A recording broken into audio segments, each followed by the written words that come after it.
Good afternoon. I'm so excited to do this interview with you. Thank you so much for coming along.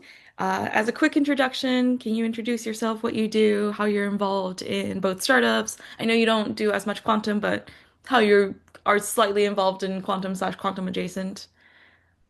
So thanks for having me. This is super cool, and I love doing this.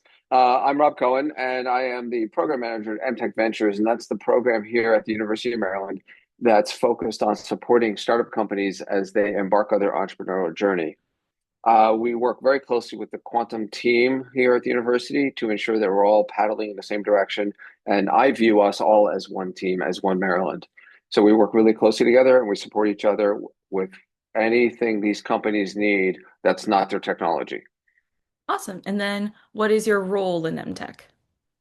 So, as the program manager at MTech Ventures, we house the incubator accelerator program here on campus, and in many cases, the companies in our program operate their businesses out of the building here. This is where they have their laboratory facilities, and this is their headquarters. This is where they run their business, and we watch them grow from tiny little companies on a path, and we think about this as being a university. So the idea is they come in as a freshman, and in about 4 years, we want them to graduate and move out as a thriving company. Awesome. From here, we'll transition into our interview questions. So, the first question I have for you is, what is your biggest pet peeve? So there's actually two, and they're related. Maybe they're not related, but there's two. And the two of them are laziness and cheapness. It's like if we go out for lunch, we're going to argue over who had the bigger meal. No, we just split it. It's okay. And the other one is lazy, which is just come to work and do your job. And my wife has a T-shirt that I love, which is it says something like "Nobody cares, work harder." And and the idea is just get to work. And laziness is one that really gets me. Where do you think like it stems from? I don't know. I think it comes down to risk aversion in a lot of cases. If I just fly below the radar, I'll be okay, as opposed to taking a risk and saying, well, what if I do this? I might be wrong. But we work with really, really smart people, and the probability is often in our favor that if you try something, you just might be right. And I'd much rather put my money on the table saying that don't be lazy, be active, and I'll take the chance that you're going to be right. Very entrepreneurial mindset. And then the second question is, if your house was on fire, which three objects would you save? The family excluded, right? Because if I say that, I got my wife and my kids. My kids are old enough. It's like, get out, you're on your own. Um, my wife and I tend to keep we not surprisingly, we run our lives in computers, and the computers often sit on the coffee table. So the first thing I would grab are the two computers. And the third thing I would grab is the recipe book So you and your wife's computer and then the recipe book? and the recipe book. Interesting. What if let's say the computers are stacked? That's one object. I don't know what the third one would be in that context, but again, the I think the recipe book would be first. I mean, the computer, all the stuff, everything's stored to cloud or whatever. It's a real hassle to replace the computer, but Mhm. the recipe book, some of it's handwritten, some of it's handed down for generations. Wow. And in my one of the things I don't do it too much now, but years ago, one of the things I did for fun was to cook competitively. Wait, that's so cool. Is there a specific category that you cooked competitively in? I have two very good friends, and we were on the barbecue circuit. We would go out to barbecue competitions. Wow. I feel like I thought we were trying to hold a barbecue event, but maybe that was in my head. But it would be really interesting if all the companies and stuff, having a recipe like show off, it would be really cool. It'd be a Not fun time. related to tech in any way or That's okay. but I think it would be a fun event. But fantastic. And then you said how long has the recipe book been in your family?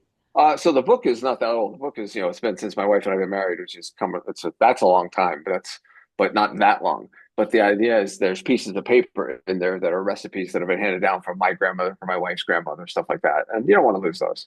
Right. Okay. Of course, we could scan them and stick them in the computer, and that would solve that problem. No, but I think the physicalness of it, that's why like I really appreciate the photo albums that are Yeah. in my family's house. And I feel like that's definitely an answer that like my father would have of like grabbing the family photo albums because those pictures, even though yes, we could scan them. I think a portion of it is like we're just too lazy to, but it's just like, well, the pictures are always there. They're never going to disappear. I'm gonna go back to that. The computers are stacked. I'm taking those, and I love the photo album, the pictures answer, and my wife has a big photo file, so I Oh, would work really hard to grab the slides that were handed down from her dad and any of the negatives and the prints that we have, oh wow, including you our have web. like the actual camera film. Yeah, Oh, I'm old. We used film. oh, I mean, technically, my when I was born, I think that's when like the one-time use cameras started coming out. Yeah. And so it's kind of interesting to see how far technology has progressed just in my own life. There is Um, something in my wife's family. My wife's father was a big photographer, and he used slides. And what you the price for if you go over to their house for dinner, the price for free dinner was you had to sit and watch family slides for a little while, which is kind of fun. I think that is a great trade-off. It was kind of cool. Alrighty. The next question, what's a piece of work advice you'd give to your younger self? It comes down to back to what we said earlier about risk aversion. Take more risk, especially the really younger self. Like you just graduated from college, right? You have no financial responsibilities. Do something off the wall. Try something. Be wrong. It's okay. You have a net. You know, your parents still like you, hopefully. Um, but the idea of do stuff instead of taking a really sort of conservative route, just this is what I'm going to do for the rest of my life at working for some, working in some sort of mindless job, mind numbing. Just do something. Try something really cool. And sort of where I am now, despite having the kids and all the other stuff that goes with that, I've had I've done okay where I can afford some financial risk. So it's okay to try stuff. Do you think this applies to both like advice that you give your children and like advice that you give to your younger self? I tell my kids this all the time. Go out and do stuff. Just be careful. Right? It's okay to do stuff. You got to do stuff, but don't do nothing dumb. Yeah, I think that's also the advice that I give to the younger kids in my family as well, where it's like you have no responsibilities right now, no mortgage, no cars, no children, no nothing. This is the time to make mistakes. Of course, don't do anything illegal, but this is the time to make mistakes. Go make friends, go on adventures, go on these trips, like spend your money, um, Totally. because you have someone to fall back on. Right. Um, And again, I'm back to the don't do nothing dumb. Be safe. Don't make smart right, decisions. Don't go into some bad neighborhood in the middle of the night and stand on the corner and count your money. Right. right, exactly. Next question is, which of your duties energizes you? So one of the things we do as inside MTech is we run the I-Corps program, and this is a program where we work really hard with researchers to teach them how to think entrepreneurially, and we do this across all segments, whether it be quantum, life sciences, healthcare, robotics, energy, materials, doesn't matter. We do this across all segments, and one of the things that is just so much fun with this program is to see these researchers come into the program and very quickly realize that they are wicked smart when it comes to their technology. But the things that they thought going into the program, we've given them tools and techniques to help validate or invalidate those sort of premises or hypotheses. And at the end of the program, they often come out thinking about the world in a much different way. And when you see that happen, and you see the light bulb go on, and then 6 months later you check in with them, and you realize that the things that they figured out when you're working very closely with them has actually made a difference. That's super powerful.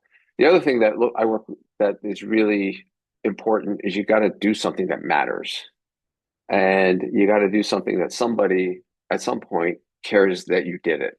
And a great example is in a previous life, I worked in the life sciences industry. And there are quite literally, and this is a story for another time, but there are quite literally people walking around today because I went to work. And that's really powerful. You have to do something that matters. And it can be whatever it is for you, whether it be if you're an educator working with young children, where you make a difference in those young people's lives that they may not thank you for until they're adults, but it has to matter.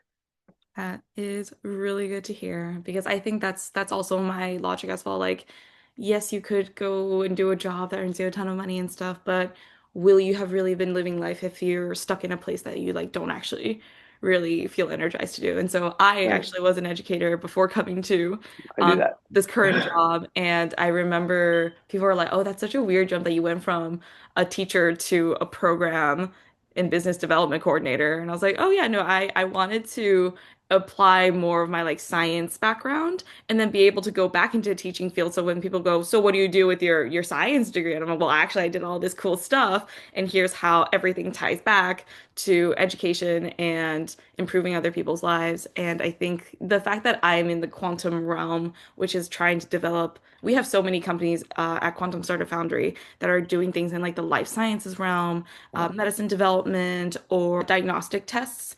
And I think that's like really, really powerful, and that can have a really good impact. We have a new student intern actually coming in, and he had asked us like, "Oh, I searched up a little bit about quantum. What about the harms that quantum can bring? Because there's like quantum cryptography that is happening right now, where it's like, oh, all of our systems will be broken down."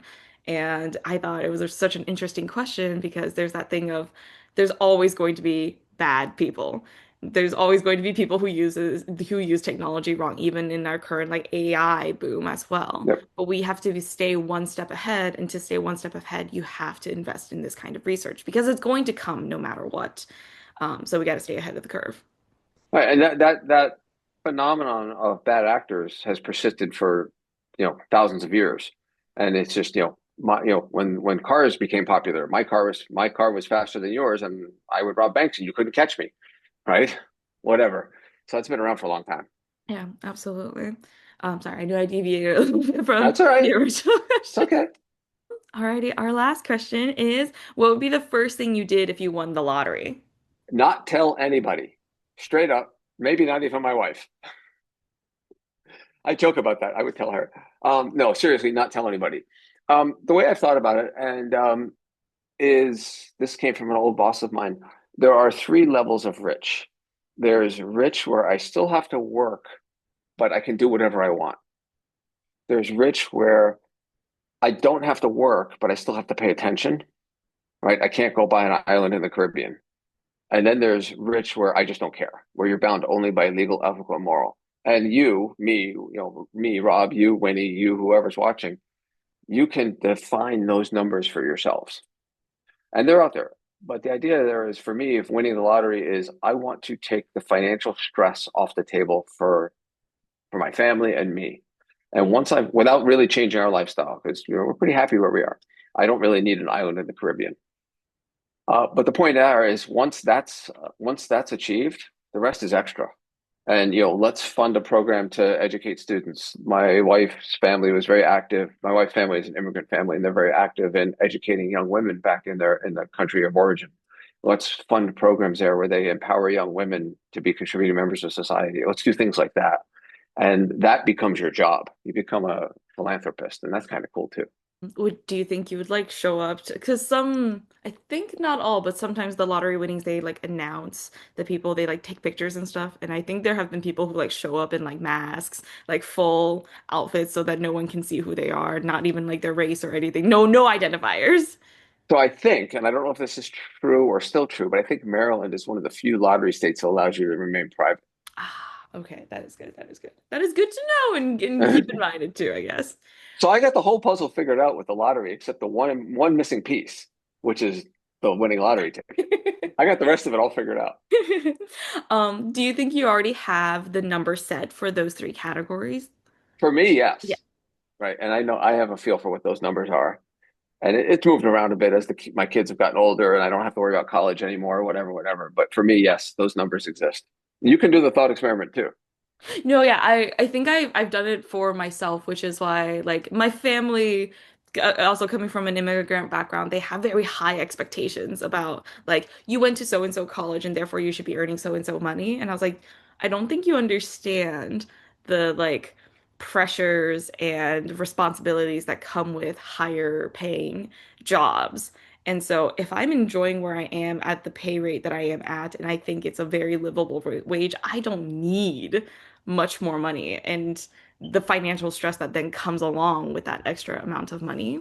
But of course, there's still like, I think the numbers that I've been working with are more so for like, how much money do I need to save up before I retire? But I don't think I've thought about like in life, like where would I want to be financially, just because I've been thinking about the stresses that come along with that money. And I've said this for a long time, and this ties back to the cooking competitively. I've said for a while that when my retirement days come, I actually want to go work for Jose Andres, who is a celebrity chef, among other things. But more interestingly, is he runs a world kitchen, Oh. and I want to go feed. I want to go cook for hungry people.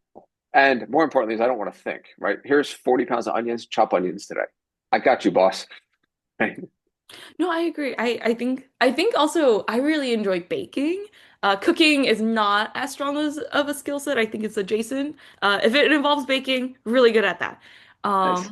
But I think also like they're like being STEM people, it always makes sense to me when STEM people really like cooking because it's like it's so methodical, right? You have this exact recipe, you follow this step by step, and you get the exact conclusion that you are like hoping for. There are no like guessing. There's no So like yeah. I would challenge that because I think baking is chemistry, right?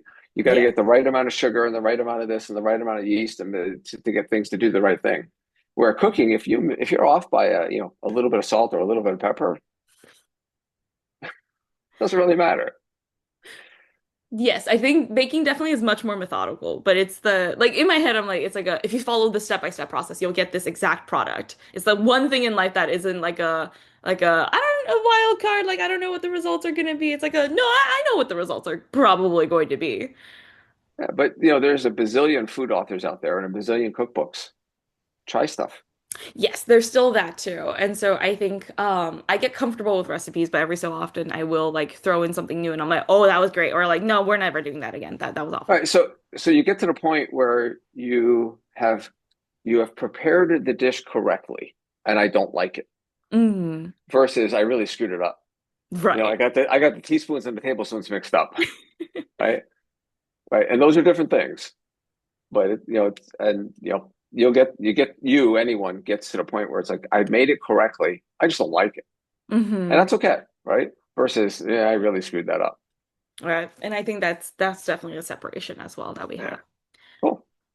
Alrighty. So thank you so much for interviewing with me. Are there any events or anything that you would like for us to broadcast for you as well? I'll also include links in the description box. So there's a couple of things we do that are super cool. Obviously, the I-Corps program, and that can all be those upcoming cohorts can be found at icorps.umd.edu. In the fall, we're hosting the UMD Startup Showcase, where it's a founders and funders event where we bring together funders in our network and young companies, and we do that in about three-quarters of a day event, which is really pretty cool and it's a lot of fun. It's a lot of fun, and the idea is that these young companies are invited to give a very short presentation, 2 minutes. Tell me who you are, what you do, who your customers are, and what do you need. And at the end of that, we adjourn to the room next door where it's a big networking conversation. And then the last thing we're doing regularly is the Startup UMD company roundtable meeting, which we do around the third or fourth Thursday of the month. And in fact, next month, July, we're hosting two quantum companies. We have NeoCortex and RadBioQ. Fantastic.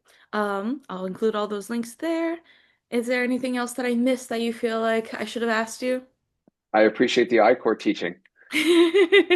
As I said, we work super closely together, and it does for me. It doesn't matter which part of the university you come from. If we can work together and do something cool, let's get to work.